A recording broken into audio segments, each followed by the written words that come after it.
So just to finish off, I would like to invite again Ashley, Ruth and Thomas to come up for a quick Q&A if anyone has got any questions regarding their talks. Just get some cues for you guys in.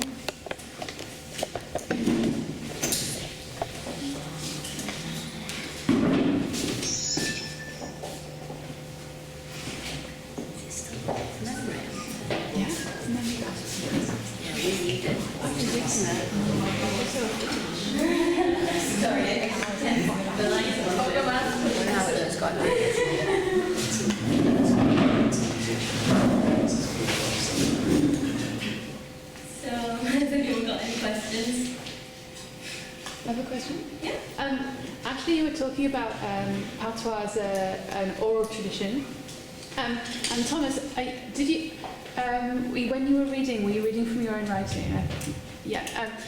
And you write in patois, the sort of you were speaking in patois.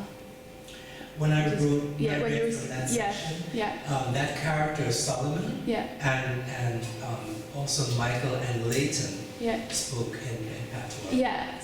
So my question is, when you are writing that, do you take into account is it a really thoughtful process about how you communicate in that language? So, for example, if I was reading it, I would find it really difficult to understand what you're saying. And is that important to you?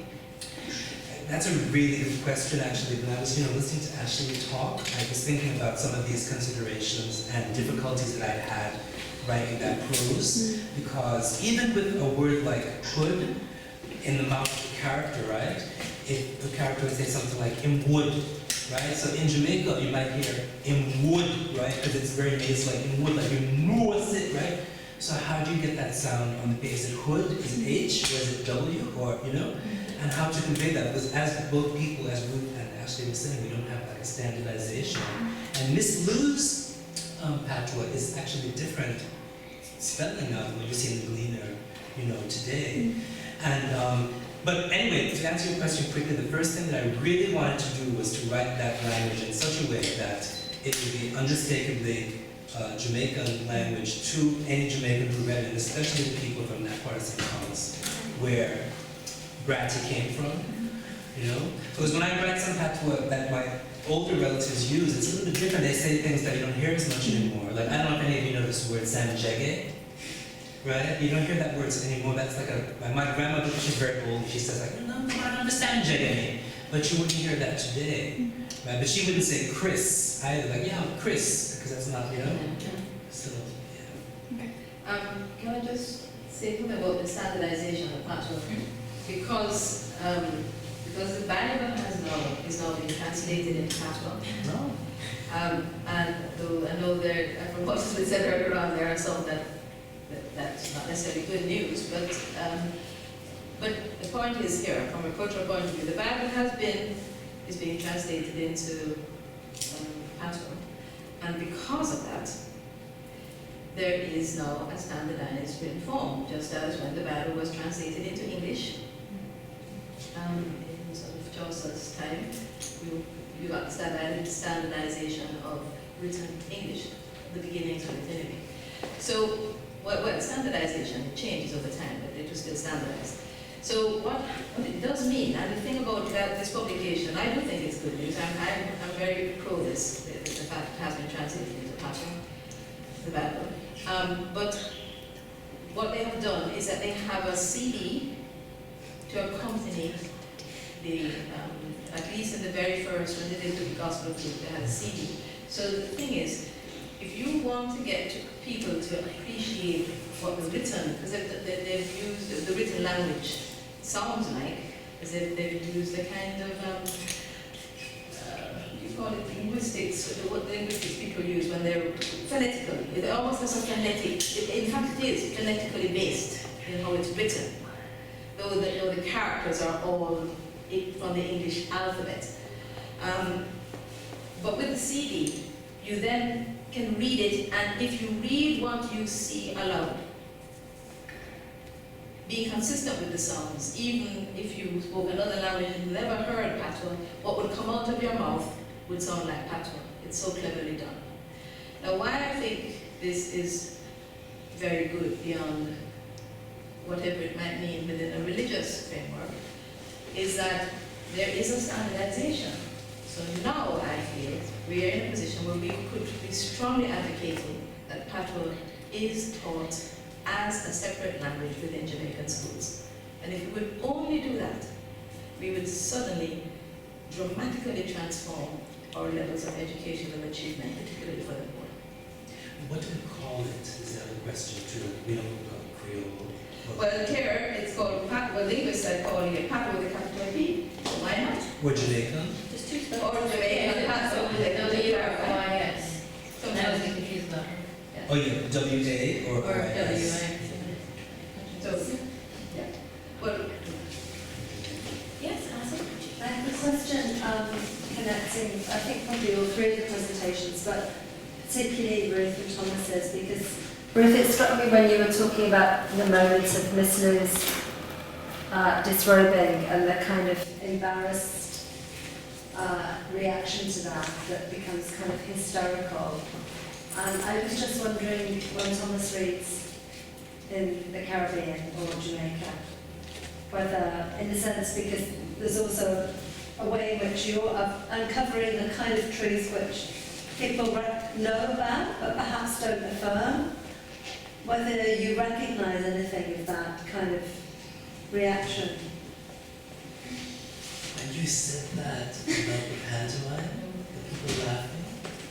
Because even when Ruth talked about Miss Lou, my mouth just dropped open when I didn't see that pantomime. it is Miss Lou was just, you know, because I couldn't unheard imagine. of. I just couldn't imagine. She can't do that. It's kind of like, No, totally disrespectful. You would never ask her to do No. that. She would have to volunteer. And even then, that's madness. and that laughter, you know.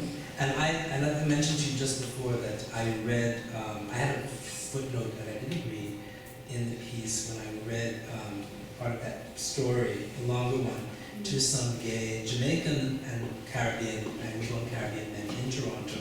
And when I read the thing about lack of the ace of Ross Club spades and the publicity and everything, I can barely say it, I'm so prudish, you know.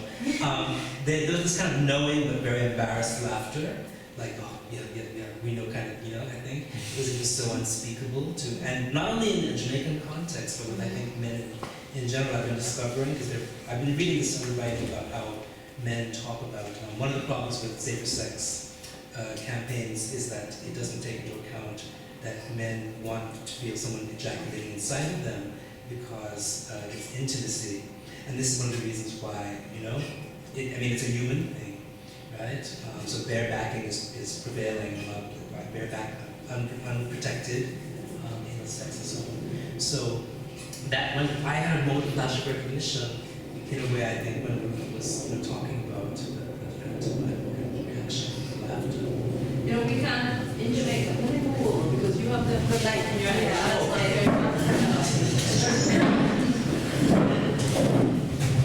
That's why It's all right. sorry. In Jamaica, you can't perform a tragedy. It frustrates the dramatists. You just can't. They've tried, and why they get so mad, because the dramatists are trying to say to the public, it doesn't matter who your audience is. I'm talking about the most refined Jamaican audience. You still can't perform a tragedy because the audience is going to laugh. Why? Because we are conditioned to laugh in the face of sorrow. Laughter can be an expression of sorrow. In fact, a lot of this losing is sorrow. And in Mervyn Morris's biography, I didn't write down the quotation before I came, and I'm sorry I did not, because there's a quotation at the very, very beginning of that biography where he does this, where she makes a statement about laughing because she had to. But it was not that. She phrases it very well to give you the feeling that, to show you the combination of sorrow and humor and how laughter is necessary. So anyway, you can't have a tragedy because the audience laughs. And how are you going to have a tragedy with the audience killing themselves? The more sad the situation, the more Medea is killing her child and all this, the more the audience is going to be and they can not loud, not quiet laughter, loud laughter. So that tragedy doesn't get performed. But, well, it doesn't get performed in terms of standard theatre performance. But what I realized, 2 years ago, talking to a Spanish audience. And I don't even know why I suddenly realized it. Because now I know why. Because I was talking about Jamaican things to an audience where the English wasn't that good. So I was trying to get them to understand without having to depend on language. And so I used dance. So dance clips. And when I was preparing that with this in mind and looked at the dance clips, I've seen quantities of shows by the NDPC, and many of the dances are profoundly sad. And suddenly I realized we do discuss tragedy in Jamaica on stage, but in the form of dance. You can dance the saddest story on stage, and the audience is absolutely silent. So you see, movement in Jamaica can communicate. We can discuss sadness through movement, but we cannot discuss sorrow or sadness or even shame through words. Why? Probably because for some reason we are much more comfortable with movement. And so maybe what we need to start thinking about doing in terms of school is, what they do here, but they don't know how to do it. I've taught for many years in Britain. Is that we talk about kinesthetic mode of learning and how important it is. And my students prefer learning style is kinesthetic, but teachers have no idea what to do with that. But actually Jamaicans do know what to do with that, because our preferred communicative style is kinesthetic. That's why all those tones matter so much. Why a whole telephone conversation can be just those sounds, or where people can talk to each other and they just move the lips or the mouth and the eyes and don't say anything. So on the mouth is saying one thing and the face is saying something completely different. Two messages going on at the same time. Is that true? Yeah, yes. So, but we see we have not defined it, so we don't realize that it's a tool that we can use and that we should actively use. But I certainly realized that through this dance, that having made the breakthrough in my thinking with the dance, you just then move from dance, which is orchestrated, choreographed movement, to natural movement, and you realize the more you look, now that I've told you, you will see. Can I ask Ashley? Oh, sorry.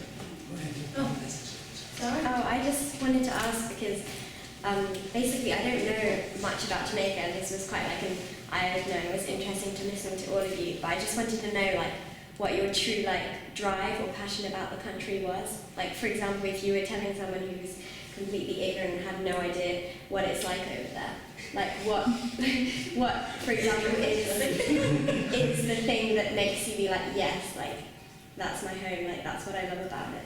Do you mean like what they love most about Jamaica, or what they like what kind of makes you like want to research more into it? What makes you like kind of want to go back there again? What the things that like you're passionate about Jamaica, basically?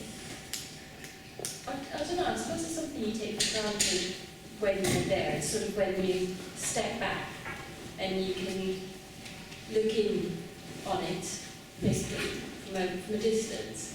And more than anything, it's because it is home, and there's certain things in yourself that you recognise and you want to work out, well, why is that? What the people around you. So, even for me, when I was there, one thing I used to notice a lot was people did comment on my skin colour. And when I moved here, people still comment on my skin colour. And I thought it was quite interesting, the fact that did translate, but it had different meanings in different places. Here it was because I didn't seem to fit. In Jamaica it was because people expected me to be well off if I was this colour. And looking into that means that you end up looking into the history of the island and how it came to be effectively. That's really it, isn't it? Just everything really, I mean, so many things I think, but maybe particularly the language.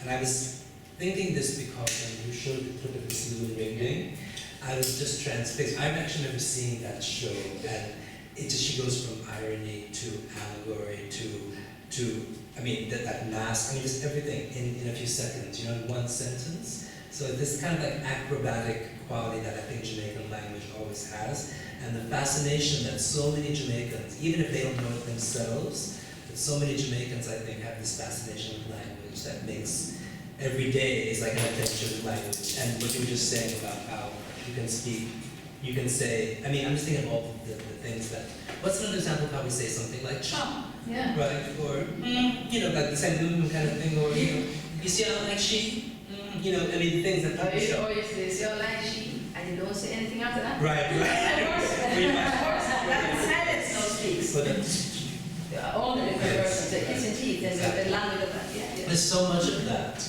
you know? And I would say that cleverness, I think, I agree with that. And tying it to that is metaphor, because powerful in terms of imagination and word pictures. But what is it for me? Jamaica is a land of contradictions, but it's a place where it has succeeded, for the most part, not always, in marrying those contradictions. And that ability to take a culture, now we know from the talks that we've heard today, we know there's still ground to be covered.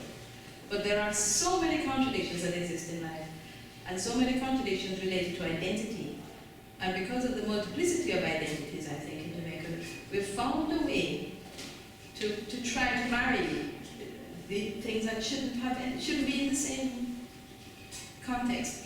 And like a marriage, sometimes it works very well and sometimes it's very rocky. But the point still is that the things that are completely opposite, truths that are completely opposite, seem to be able to stand together in the Jamaica. And so that's fascinating to understand that one. Lovely. Is anyone? I suppose this is a question for Ashley, but we'll touch on this. You described patois as sometimes being described as bastardised English. Now, you talked a lot about where patois is going, but I would be quite interested to know where it's come from, because I'm sure it's a lot more complex than just bastardised English. It is. Well, effectively, patois would have originated as the language of the slaves. So you had people of African descent being brought over on slave ships, and not necessarily purely of African descent. As time went on, you had people of Indian descent, Chinese descent, indentured labourers all coming in. But you had to speak English to be able to speak to the plantation owner. And plantation owners, because they had that level of control, never wanted slaves to have their own language. Because if they did, they could family plot and you didn't have to know what was going on. And the clip I was going to play with Miss Lou, actually, she made quite a funny joke about that, because she said we were forced to speak English, but we spoke English in a way that no one could understand English. So it takes a lot of words from a lot of different languages, but primarily Twi and Niger Congo. Or Tweed. I don't know. Tweed. T-W-I. Tweed. I heard Niger Congo, but I don't know what the proper term. That's old-fashioned terminology, so I don't know what's the words within that word to describe it. And they use, in those parts of West Africa, those same kinds of double stresses, like dege dege Yes. and maga maga or whatever. And the idea of the plural form, Chaka chaka. them, a singular with the them, no past tense. These are all elements that straight out of the African languages. And the other thing too is that the plantation owners had a specific policy of mixing on their plantation people who came from different cultural groups in Africa. So people did not necessarily, slaves who have come from Africa would not necessarily be able to communicate with each other in a common language. So Patois becomes a common language. But then we end up with speaking English so that others can't understand it. So you see, that's a tricky aspect of Jamaican way of being is very appealing. But this is one of the things that Ashley pointed out. I didn't even realize with Redemption Song, when you put the lyrics up there, and I said he's using the past tense. They sold. I never thought, because Patois doesn't use past tense like that. It's like imditsa, you know? It's fully constructed, and there's other words that are compounded, and you know.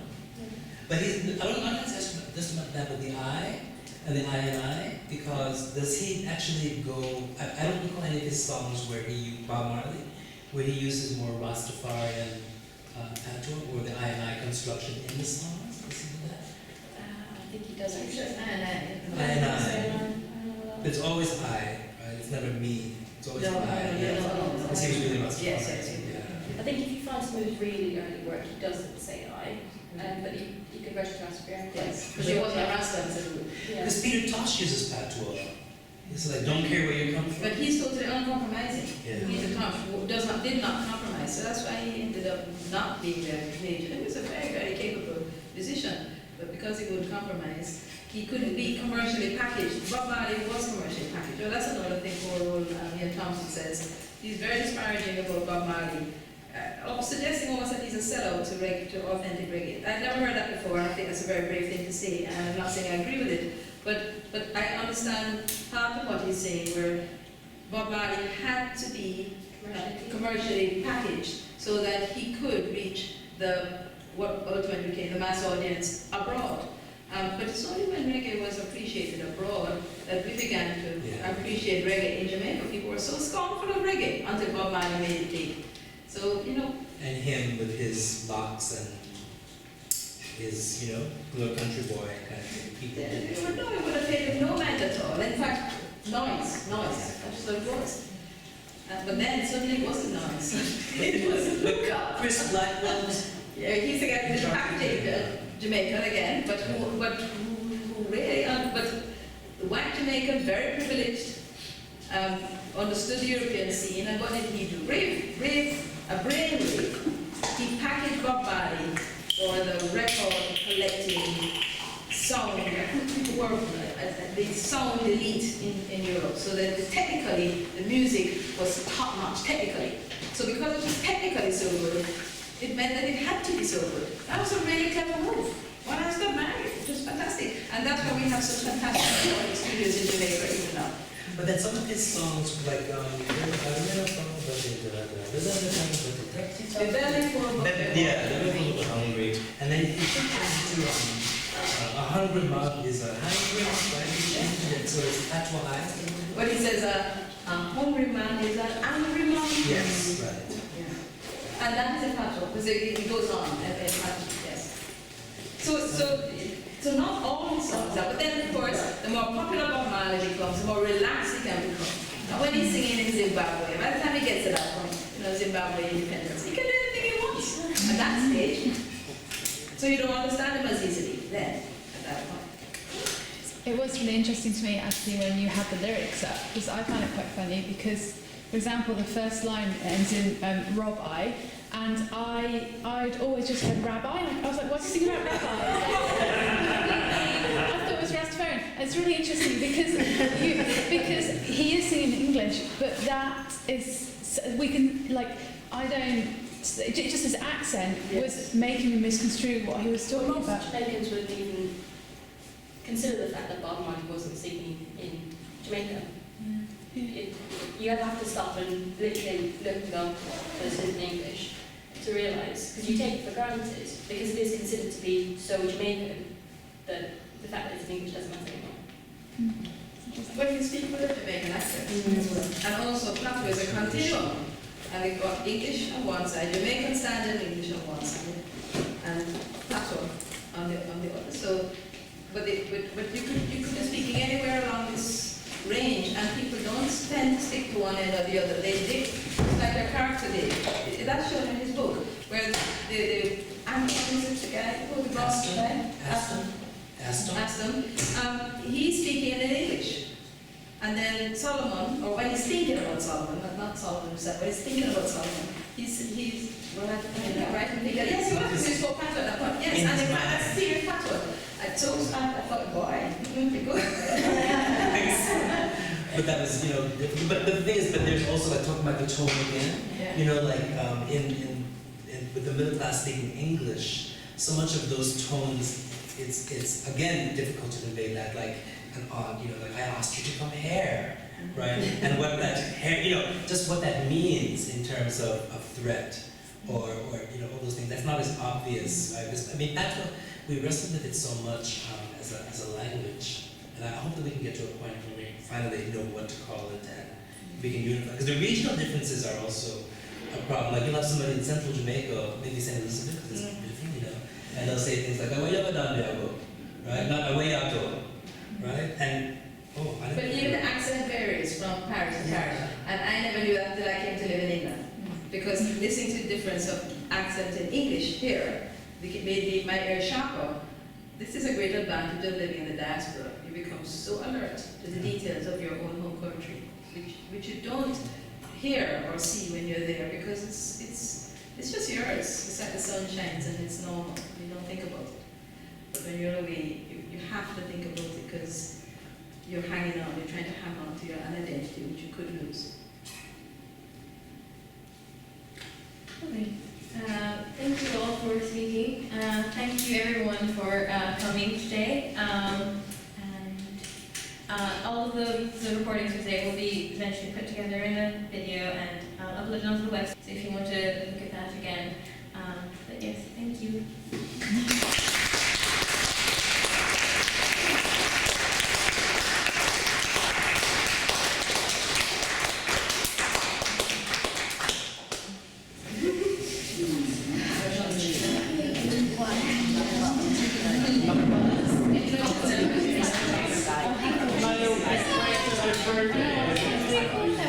The bells.